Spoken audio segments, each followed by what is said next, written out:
The hall was quiet, the tension thick as storm clouds gathering over Blackwater Bay. Renly Baratheon's words still rang in Ned Stark's ears. Seize the throne. Lord Stark, take Joffrey into custody. Declare the truth and let the realm see who you really serve. For days, Ned had struggled with his honor, with the legacy of House Stark, and with the promise he made to his late friend, King Robert. But honor alone would not save his daughters. Honor alone would not stop the Lannisters from consolidating power. And so, against everything his heart told him, Eddard Stark made the choice he never imagined he would. He acted. It began at dawn. The Red Keep stirred to the sound of heavy boots and clanking steel. Ned had called upon the City Watch the previous night, forging a quiet alliance with Commander Janos Slint after slipping him enough gold to secure his cooperation. Sir Barristan.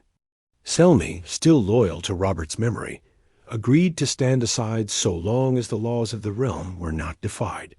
Lord Varys observed from the shadows, offering cryptic words but never resistance. The doors to the throne room opened, and Joffrey sat smugly on the Iron Throne, with Cersei and the small council gathered. But today, it would not be his to rule. Ned walked in flanked by Stark guards and gold-cloaked city watchmen. Sir Jaime Lannister was absent, having ridden out on patrol, a stroke of luck, or perhaps a quiet warning from Varys. Cersei's eyes narrowed. What is the meaning of this, Lord Stark? I act in the name of King Robert, Ned said firmly, holding out the royal decree naming him protector of the realm. And for the good of the realm, I hereby order the arrest of Queen Cersei and Prince Joffrey Baratheon. The court gasped. Joffrey leapt from the throne. You dare! But before he could finish, Slint's men surged forward. Cersei tried to retreat, but Arya's training master, Syrio Forel, brought in by Ned as a precaution, blocked her escape with fluid grace. Within moments, both Cersei and Joffrey were restrained. Tommen and Nursella, young and terrified, were escorted away gently by Grand Maester Pycelle. Ned's first act as protector was swift. He summoned the lords of the small council, showed them the letter Stannis Baratheon had sent him, and declared the truth. Joffrey, Tommen, and Nursella were not Robert's children. They were born of incest. The room erupted in whispers, fear, and fury. Only Renly, standing in the corner, gave a nod of approval. You did it, Stark. You bloody did it. Word spread through the city like wildfire. The streets buzzed with rumors of betrayal and truth, of a northern lord who stood against the Lannister grip. Jaime returned to find his sister imprisoned and his nephew dethroned. He confronted Ned in the gardens of the Red Keep, but the Stark guards stood ready. Jaime's sword hand twitched, but for once he sheathed his blade. This isn't over. He hissed in the tower of the hand. Ned wrote letters to every corner of the realm. He summoned the Great Council to decide the next king. In the north, Robb Stark rallied the bannermen, not to war, but to support his father's call for justice. In Dragonstone, Stannis responded with bitter satisfaction, claiming his rightful place as heir to Robert. But it was Renly who moved fastest. With the Tyrells at his back and the charisma to charm a city, he entered King's Landing within a week and declared his intention to rule. Ned now faced a new challenge. He had removed Joffrey, but the question of succession threatened to ignite a civil war. Stannis had the strongest claim. Renly had the largest support. And Ned Stark, for all his honor, was caught in the middle. The North demanded peace. The Riverlands remained uncertain. The Vale watched silently, with Lysa Arryn refusing to intervene. And across the narrow sea, a girl with silver hair heard whispers of a throne soon to be vacant. As winter crept closer, Ned stood on the balcony of the Red Keep, looking down at the city that now both feared and revered him. He had taken the throne, not for power, but to preserve the realm. Yet power, once taken, comes with a price. And Ned Stark, Warden of the North, was now the most powerful man in Westeros, and the most vulnerable. King's Landing had changed. The Lannister banners that once fluttered arrogantly above the Red Keep were stripped down, replaced with the stag of House Baratheon, though whose stag no one was quite sure. Ned Stark, now protector of the realm, ruled in name, but the court was divided. Renly Baratheon remained in the capital, bolstered by the presence of the Tyrell army and the silver-tongued Lady Margaery. His ambition was no longer subtle. Every glance, every feast, every meeting hinted at a bid for the crown. Meanwhile, Stannis Baratheon brooded in Dragonstone, furious that his brother had stolen the initiative. He sent a terse raven to Ned. "You have done your duty. Now do the laws." He demanded to be recognized as king, citing Robert's will and the truth of the illegitimate Lannister children. Stannis promised war if denied, and knowing Stannis, the threat was as solid as Valyrian steel. Ned convened a great council in the throne room, summoning the lords of the realm who were within reach: Renly, Varys, Littlefinger, Ser Barristan, Grand Maester Pycelle, and Ser Davos Seaworth, who had sailed on behalf of Stannis. The debate was fierce. Pycelle, ever the Lannister sympathizer, urged caution. Varys spoke in riddles, as always. Littlefinger smirked and sowed discord, suggesting perhaps Ned himself had a claim now that he held the city. But Ned dismissed it all. "This is not a crown I want. I serve the realm. The truth is clear. The law is clear. Stannis is the rightful heir." Renly's smile faded. Stannis has no love from the people, no charm, no heart. The realm needs more than truth. It needs stability. "And what would you offer?" Ned asked, voice steady. "A new age," Renly said. "With the Tyrells behind me, we can unite Reach and Stormlands. You keep your post, and I marry Margaery. Peace, power, and prosperity." It was tempting, very tempting. But Ned Stark had not betrayed his honor to bend it now. He gave Renly one chance: step aside, support Stannis, and preserve the peace. Renly refused. That night he vanished from the city under cover of darkness, taking Margaery, Loras, and half the city watch with him. The next morning, word came. Renly had declared himself king of Westeros and was marching for Storm's End with Tyrell support. The War of 5 Kings had begun, but it was now sparked by stark justice, not Lannister treachery. Ned knew what was coming.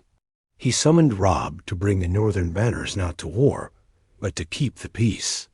The Riverlands agreed, especially after Ned sent emissaries to free Catelyn's father from Lannister-held Harrenhal. Jaime Lannister remained free, gathering a host in the west. Tywin Lannister, humiliated by the fall of Joffrey, was preparing for war. Cersei, imprisoned in the Monaster. Red Keep's tallest tower watched it unfold with growing rage. "You think you've won, Stark?" she hissed when Ned visited her. "You've only uncaged the storm." "I did what I had to," Ned replied, but his voice was wearier than before.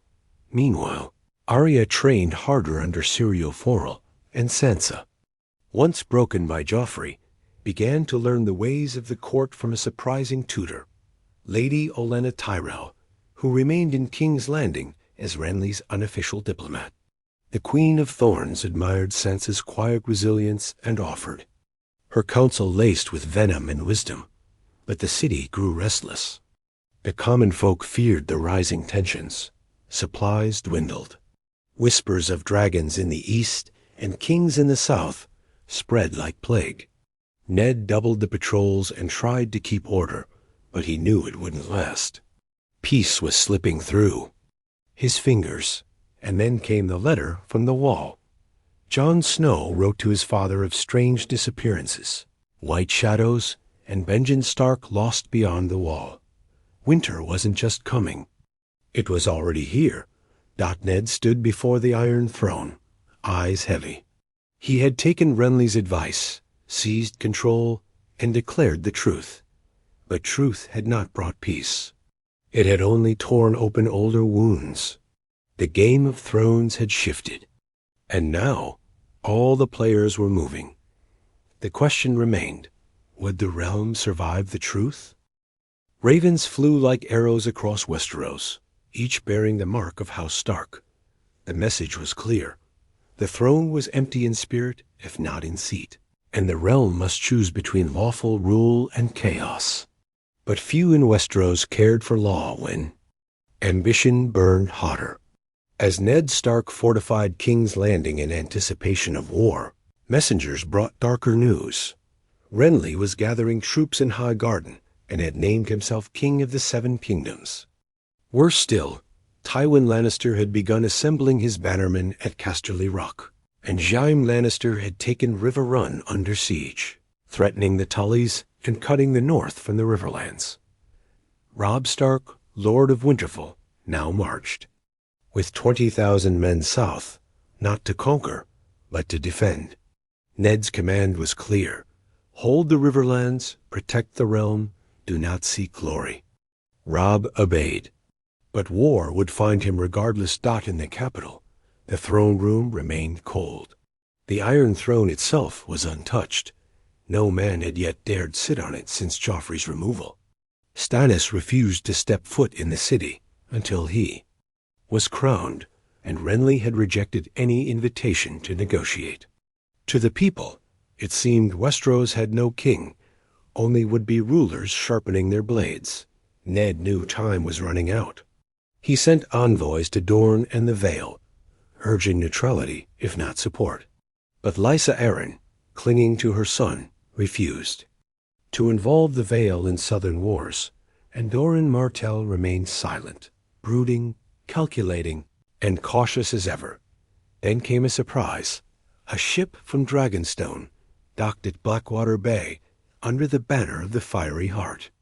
Sir Davos Seaworth arrived bearing a sealed letter from Stannis Baratheon, not just acknowledging Ned's stance, but making an offer.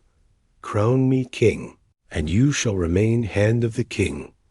The realm shall have order, and your northern banners shall be untouched. It was a logical offer. Stannis had the strongest claim, the most disciplined army, and as Ned saw it, the coldest will. But others whispered of a red woman who walked beside him, Melisandre, a priestess of a foreign god. Rumors swirled that she had burned statues of the Seven, and claimed the Lord of Light had promised Stannis the crown. Varys brought Ned a warning. Stannis fights with fire, Lord Stark, but fire is hard to control. Still, Ned chose duty over doubt.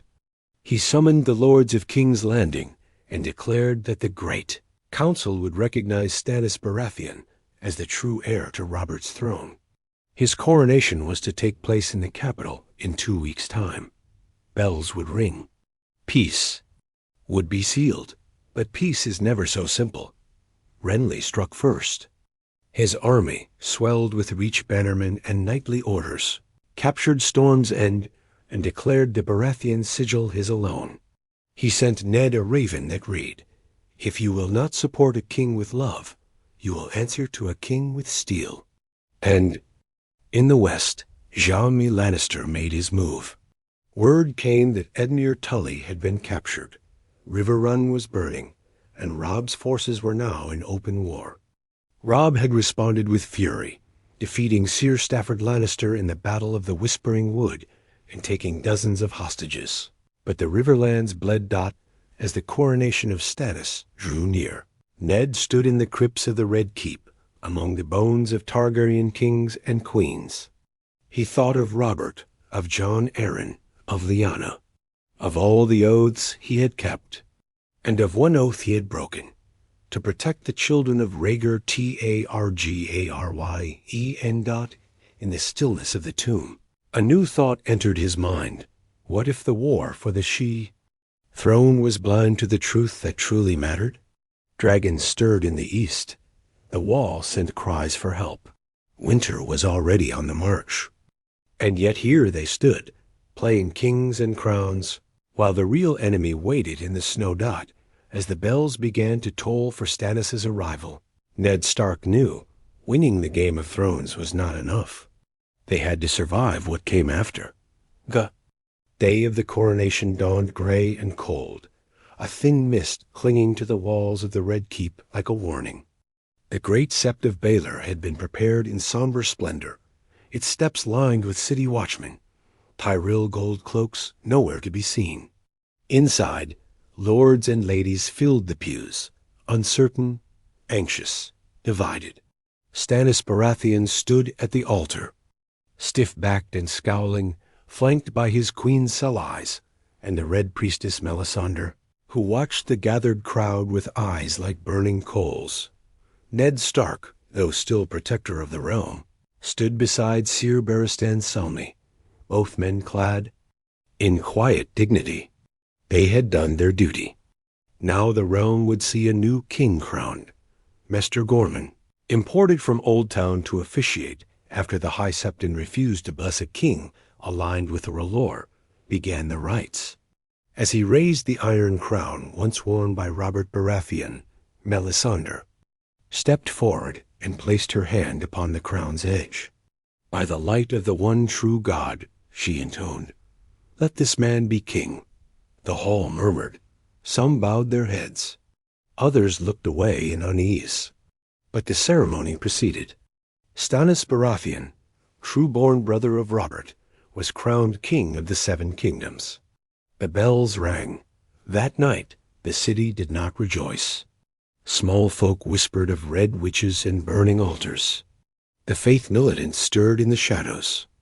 And Renly Baratheon, upon hearing of the coronation, declared his brother's claim invalid and war upon the capital itself. Margaery Tyrell wrote to her grandmother, "We are not facing a king, but a god's hammer. He will burn the city too. Ash before he bends." Still, for a moment, there was structure. Ned met with Stannis in the small council chamber, where old chairs gathered new voices. Sir Davos took up his role as master of ships. Jon Arryn's son, Robert, was offered protection in the capital. Sansa and Arya remained in the Red Keep under their father's care. Robb wrote of victories in the Riverlands, of Jaime Lannister, taken captive and River Run reclaimed. But peace refused to settle. Tywin Lannister, now enraged by Jaime's capture and Cersei's imprisonment, declared the Westerlands a sovereign domain. He named himself Warden of the West and refused all correspondence from the crown. Ned's ravens were returned unopened, some with their bearers hanged. Worse, reports began to flow in from the wall. Jon Snow's letters became more frantic. Rangers gone missing, shadows beyond the wall, and creatures with blue eyes walking in the snow. The Night's Watch pleaded for aid. Yet King's Landing, fractured by its own conflicts, had no strength to spare. Stannis, ever pragmatic, refused to acknowledge the threat. "Tales for children," he dismissed. "Let them do their duty. We will do ours." But Ned Stark could not forget. Every word Jon sent brought with it the chill of dread. He began gathering food and supplies in secret, sending what he could to the wall through quiet channels, even as the capital braced for Renly's approach. The youngest Baratheon brother had not slowed. With Highgarden behind him, he marched. From Storm's End with 40,000 men. His banner read, "Renly, by the will of the people, not the law." The city's defenses were tightened, gates barred, supplies rationed. Stannis ordered the forging of wildfire, and Melisandre began her quiet rituals in the black cells. Ned watched it all with a heavy heart. He had traded one tyranny for another, perhaps colder, more righteous, but still iron-fisted dot. Then came the final blow, a raven from Essos. Daenerys Stormburn had taken the city of Qarth. 3 dragons, alive and growing. Her path was uncertain, but her claim was real. And as winter deepened, so too did the dangers from every corner of the realm. That night, Ned visited the Godswood, alone. Snowflakes drifted from the sky, white and silent. He knelt before the weirwood tree, eyes closed. "Have I done right, Lyanna?" He whispered. "I broke my oath.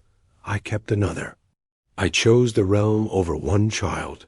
And yet, I fear I've doomed us all." The gods did not answer. Only the wind moved through the leaves, cold and indifferent. Winter settled upon the capital like a silent siege, blanketing the streets of King's Landing in cold wind and stiller hearts. Supplies grew thin, tempers ran hot, and above all, the war drums echoed ever louder. King Stannis ruled from the Iron Throne now, but few called him Your Grace without hesitation. The small folk called him the Shadow King, a man of hard justice and darker omens, a man who burned idols and made no jest. Lord Eddard Stark remained his hand, though the weight of that office grew heavier by the day. Ned walked the halls of the Red Keep wrapped in fur and silence, overseeing councils that rarely agreed and holding a realm that threatened to split with each passing raven. The banners of House Stark flew beside the stag of Baratheon, but neither could hold the country together when brothers called themselves kings and fire stirred across the sea. Renly Baratheon had encamped outside Bitterbridge. His army stretched from the Reach to the Stormlands, over 60,000 strong and fed by the gold and grain of Highgarden. He called his banners not only in rebellion but in promise, a young, smiling king with charm, nobility, and the memory of Roberts. Laughter behind him, and to him many flocked. Letters between Renly and Ned passed like chess pieces. Each urged the other to compromise, to see reason, to avoid slaughter. But neither could abandon their positions. Ned stood for law, and Renly stood for peace. And so they stood apart, swords drawn in principle. Meanwhile, Robb Stark's victories in the Riverlands earned him growing loyalty.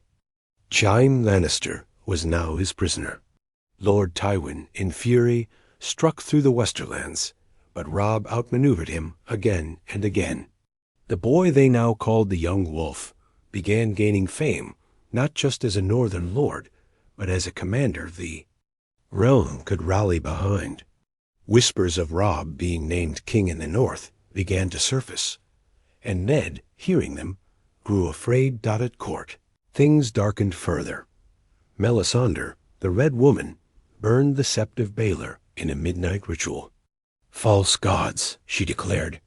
"Let their ashes make way for the Lord of Light." The High Septon fled the city. Riots broke out. The Faith Militant armed themselves in secret. When Ned confronted Stannis about it, the king's answer was, "Cold. The realm is a forest choked in rot. I am the axe. You wanted justice. This is the cost." "But fire is not justice," Ned said, his voice low with disgust. "It's vengeance dressed as righteousness." Stannis did not reply. But that night, Melisandre entered the dungeons, and the prisoner she chose for sacrifice bore golden hair. Sir Lancel Lannister burned screaming, accused of fornication, treason, and blood taint. The flames lit the night sky. Jaime Lannister, upon learning of it from Robb Stark's raven, swore a blood oath. Tywin Lannister declared open war, and offered 10,000 gold dragons for the head of any Baratheon or Stark caught in the RIVERLANDS dot. And then silence broke. From the east came news that Daenerys Targaryen had crossed the sea, not with a vast army, but with dragons. Her followers were few, but the fire was real. Cities bowed to her or burned. She spoke in Valyrian, in prophecy, in vengeance. And she had eyes set on WESTEROS dot. Ned stood in the Tower of the Hand, reading the Raven from White Harbor. Lord Manderley had seen one of her ships, sails like smoke, dragons overhead, flying east of the Vale. The dragon had returned. Far to the north, another terror stirred.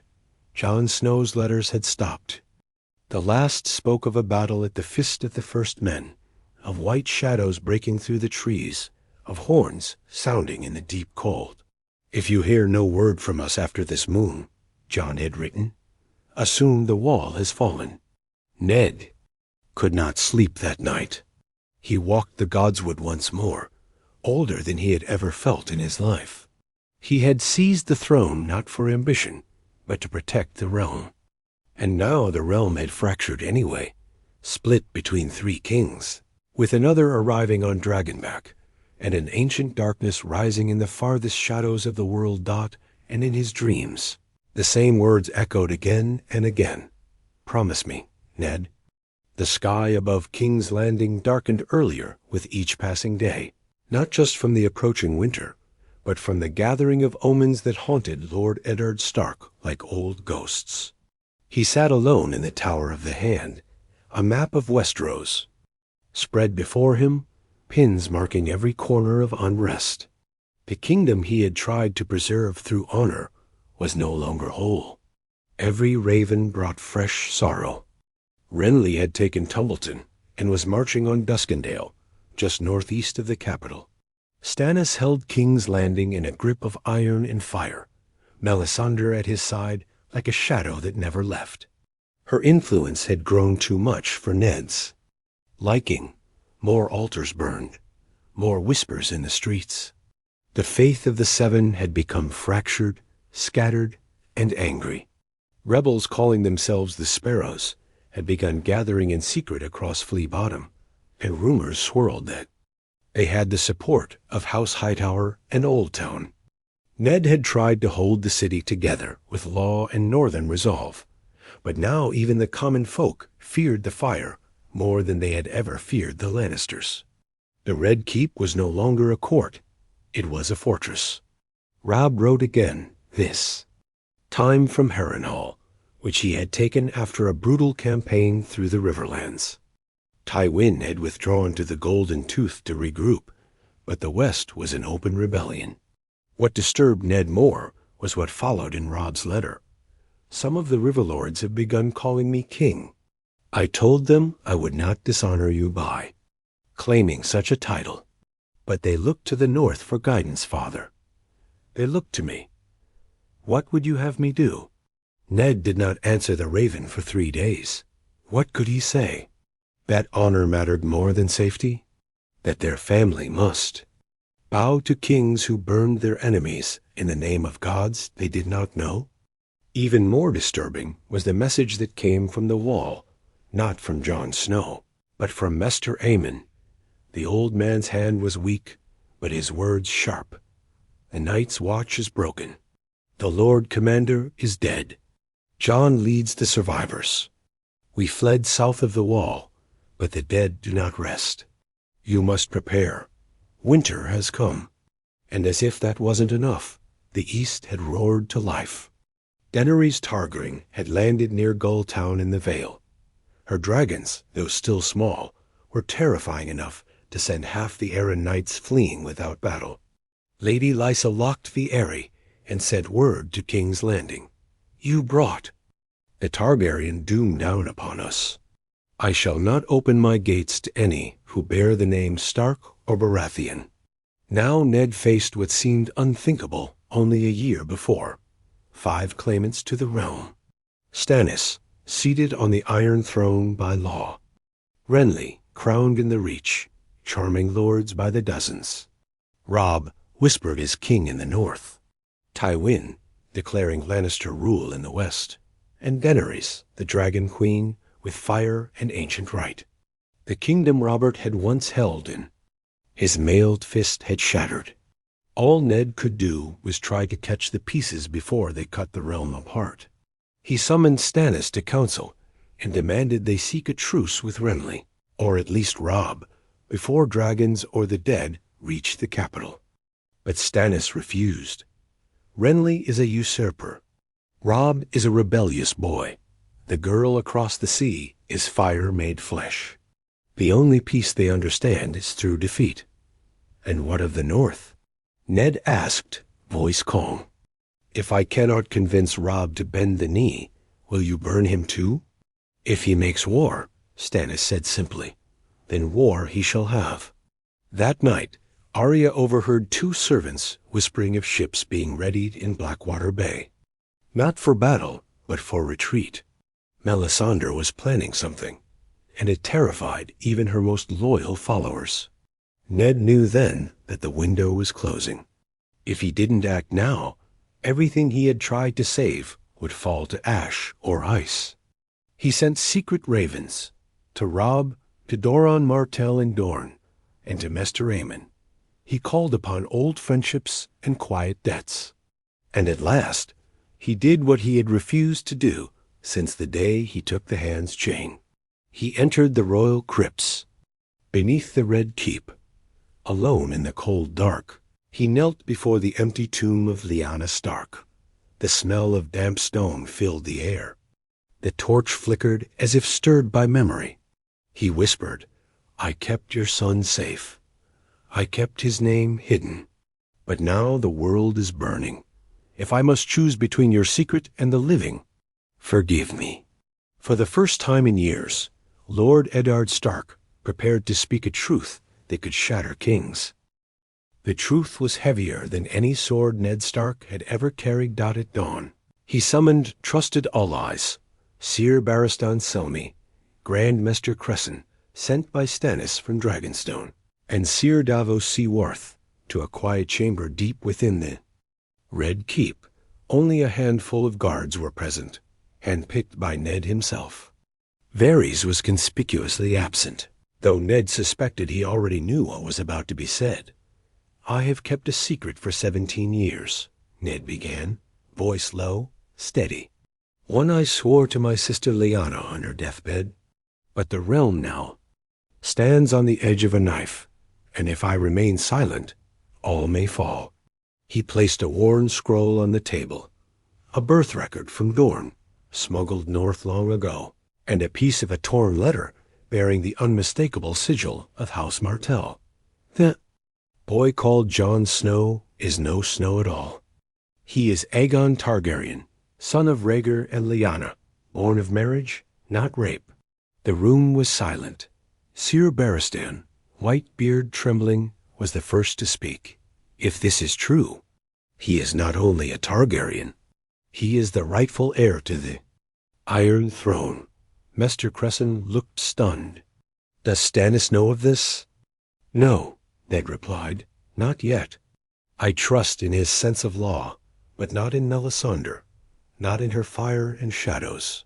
This truth, it must be delivered carefully." Davos, ever the honest man, leaned forward. "Then we must bring the boy here. Crown him, if need be. The people will follow if you stand behind him."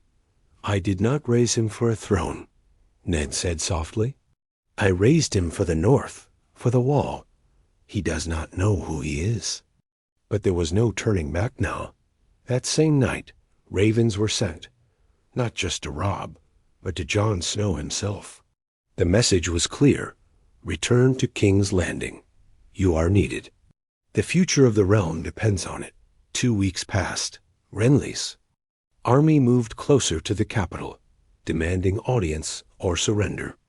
Tywin's forces gathered in Lannisport, now allied with several river lords who had defected from Robb in fear of Dragonfire. And Daenerys, now called Stormborn the Unburnt, had claimed Goldtown with barely a fight. Her dragons were larger, now deadly enough to strike fear into whole battalions. She sent a message, carried by a Braavosi envoy. "I do not want a throne of corpses. Bend the knee, and I will spare your cities. Deny me, and I will return Westeros to fire."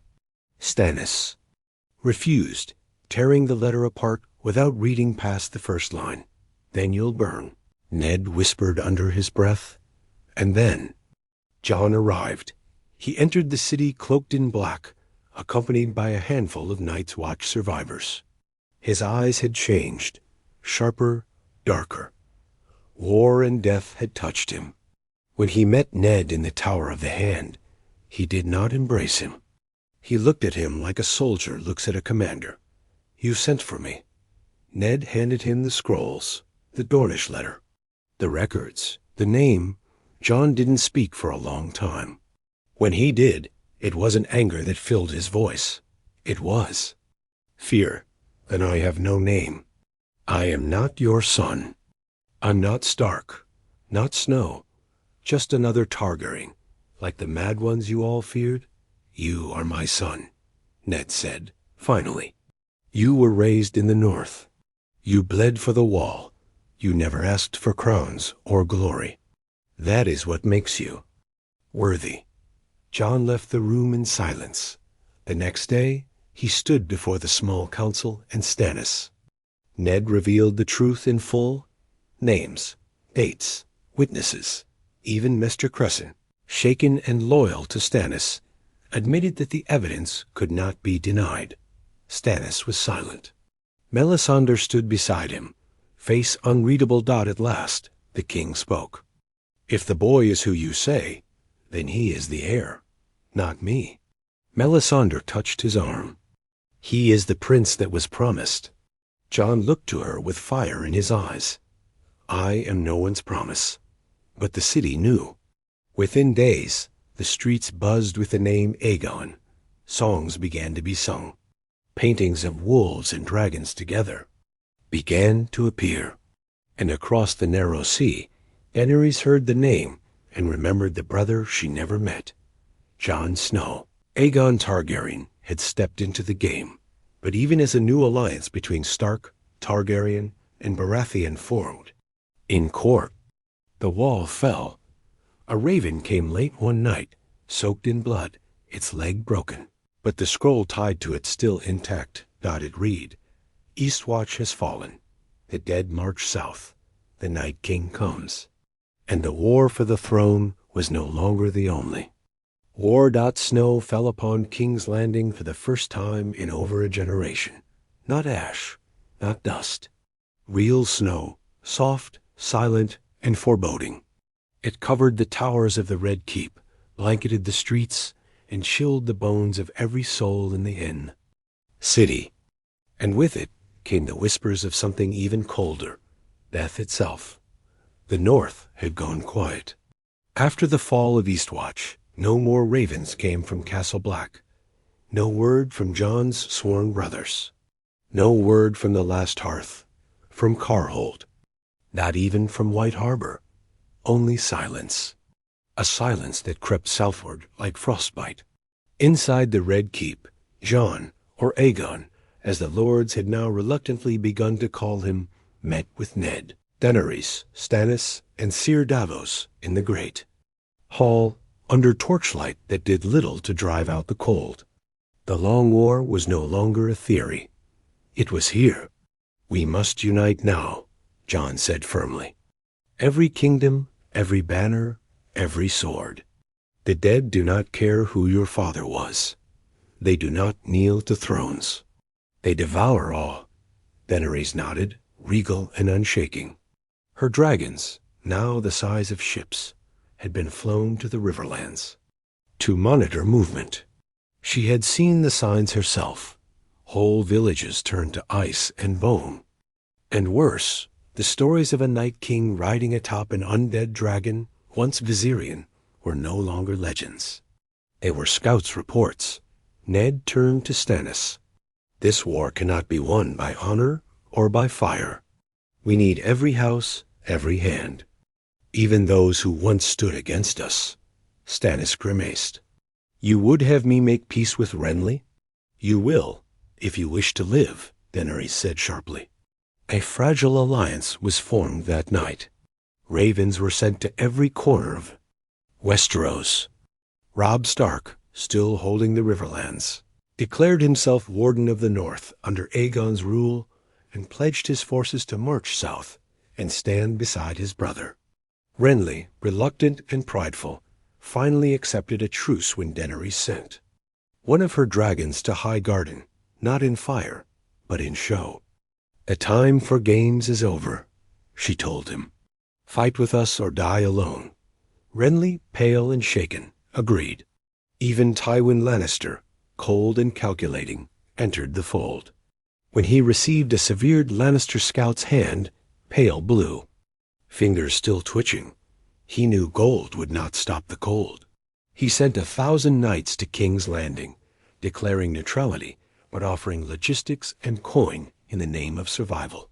For the first time since Aegon the Conqueror, all the great houses of Westeros stood united, not for glory, but for existence. Jon was named Lord Commander of the Living, a title created not for royalty, but for purpose. He wore no crown. He rode no throne. But men and women from Dorne to the Dreadfort listened to his command.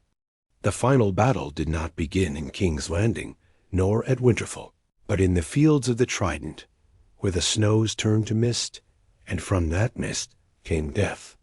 The dead marched with terrible silence, pale kings and frozen giants, shadows of children with empty eyes. And above them, the Night King rode on Viserion, his ice dragon shrieking a song that shattered steel. Jon led the charge, lone claw blazing with dragonglass. Daenerys soared above on Drogon and Rhaegal, unleashing fire upon endless ranks of whites. Robb led the northern host, fighting beside Arya, who danced through death with a blade of obsidian. In each hand, Brienne guarded Sansa on the ridgelines. Ser Davos lit the trenches. And Ned Stark, old, tired, and solemn, stood in the heart of the chaos, not as hand, not as lord, but as a man who had done everything he could to save what he loved. The battle lasted 3 days. On the third night, Jon faced the Night King. Alone, deep within the god's eye, where the heart tree burned red against white snow. There, with Arya's help and Daenerys' last breath of dragon flame, the Night King fell, shattered by Valyrian steel and fire. And as he died, the dead crumbled like sand. Silence returned. But this time, it was peace. Months passed. Kings. Landing was rebuilt, but simpler now. Fewer statues, fewer whispers. Daenerys returned to Dragonstone to rebuild, her surviving dragon mourning the lost. Stannis abdicated quietly, retreating to Storm's End with Selise. He never ruled again. Renly returned to the Reach, where his charm gave way to quiet reflection. Robb Stark became Lord of Winterfell, his crown broken and buried beside the dead. And Jon Snow, Aegon Targaryen, refused the Iron Throne. He vanished into the north, to rebuild the Night's Watch, not as a wall of punishment, but a shield of wisdom. Ned Stark remained in the capital for one final year, guiding the new realm with weary but proud eyes. When he died peacefully in his sleep, it was said that the gods themselves whispered, "He did not win the game, but he saved the players." And so ended the long night, not with a king's coronation, but with unity, truth, and the honor of one man who had once taken Renly's advice and changed the fate of Westeros forever.